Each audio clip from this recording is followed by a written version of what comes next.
Hi, my name's Zach, and I love beer. Not in a... We're going streaking! kind of way. More in a... Please drink responsibly. kind of way. I work at a pub, and we serve craft beers. I'd been getting into them more and more, specifically IPAs. I went on to the beer review site Untapped to take a look at what is widely considered the best. It turns out you can't talk about the best without talking about the Alchemist, Treehouse, and Trillium. The Alchemist is in Stowe, Vermont, and both Treehouse and Trillium are in Massachusetts. All of them just a quick jump across the border from Montreal, Canada. At just under 7 hours each way, we can make a trip out of it, but at almost 14 hours of driving, we better be bringing home a nice amount of beer. So just a quick Google search to make sure we don't violate any import laws. Not being a legal expert of any kind, looks pretty good to me.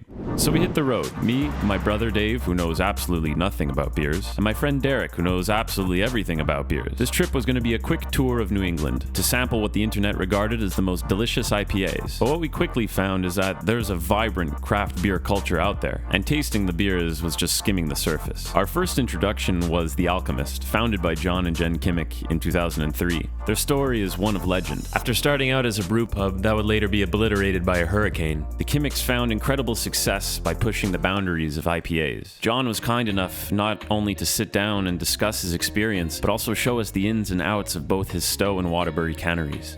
We make great beer here because for the last 20 plus years, I've dedicated my life to it and am hypercritical of myself and what we do here. And I have a drive to make these beers perfect. I always hear that word hype thrown around, and it always irked me. It's only hype if there's nothing to back it up. The Alchemist can back it up.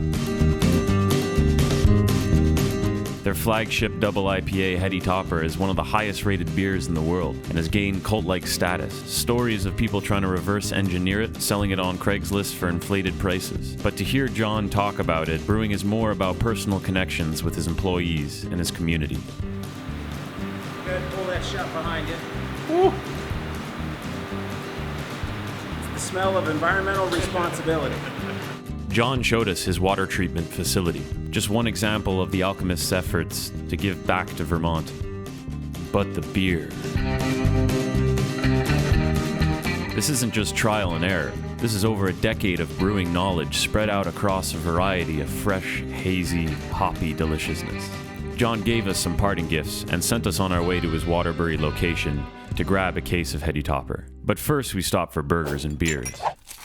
This hadn't been my first encounter with Heady Topper or the Alchemist's other brews like Fokelbanger, Crusher, and Holy Cow, but after sampling them directly from the tanks while listening to John describe each beer with enthusiasm, it was like drinking directly from Beer Mountain. And after a quick tour of their original cannery in Waterbury, now closed to the public, we caught a glimpse of John's secret experimental barrels, stocked up on Heady Topper, and then rested our heads for the night before heading down to Massachusetts.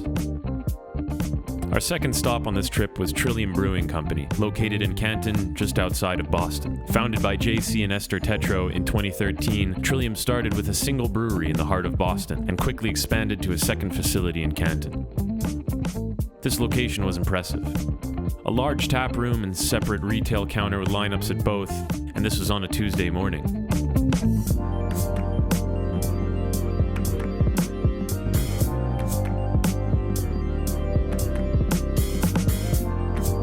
With 23 beers on tap, most of them over 8%, we had to tread carefully. Trillium takes the concept of a hazy New England IPA and pushes the juiciness of their hops to another level. If you told me these beers were made with freshly squeezed fruit juice, I'd believe you. Trillium, great place. Delicious beers. Extremely juicy. Extremely smooth. Not very high in IBUs, and all around good place to start your day. New England beers can be a very safe style to do because it's super trendy and everyone loves them. We throw in some experimental stuff that makes it a little more dangerous, which is nice. Then we got stuck in a flash flood. Oh, This sucks. That's fucking crazy, dude. yeah, they got it. Wow. When the skies opened up, we took refuge at our third and final brewery, Treehouse Brewing Company. The fact that they started out less than a decade ago was astounding. The size of the brewery, tap room, and retail setup is overwhelming to say the least, and it's completely justified. Outside, the roads were flooded, but inside the taps were flowing, and everyone seemed like a regular. We had a chance to sample some of their top-rated beers, Julius, Hurricane, and Doppelganger, and that was just the beginning of their extensive tap list. If the Alchemist was the pioneer and Trillium was pushing these boundaries, then Treehouse is the happy medium.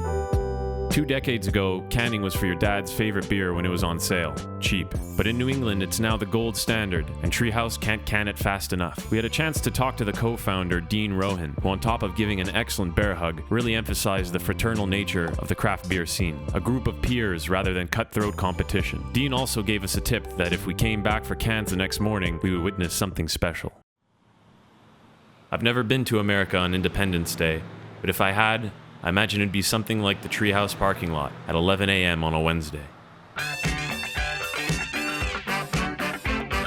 Lineups down the street, people eager to get their hands on the gold. And Dean didn't disappoint.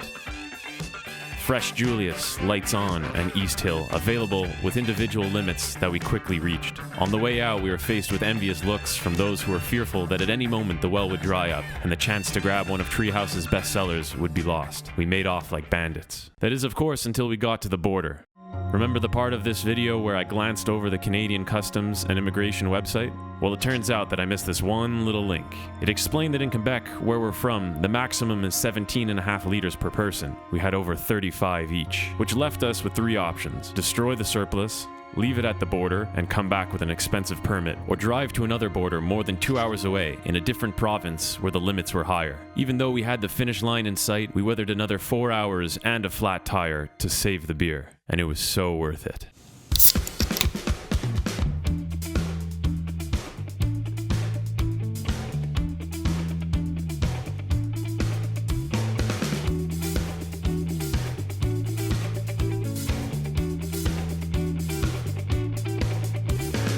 This started out as a quick trip to taste some great beers, and we did, but our trip was mapped out based on the hype and trends of the craft beer world right now. It seems the traditional idea of what defines a great beer is long gone. Most brewers we spoke to all said the same thing. They brew the beer that they want to drink. So the question becomes, what do you want to drink?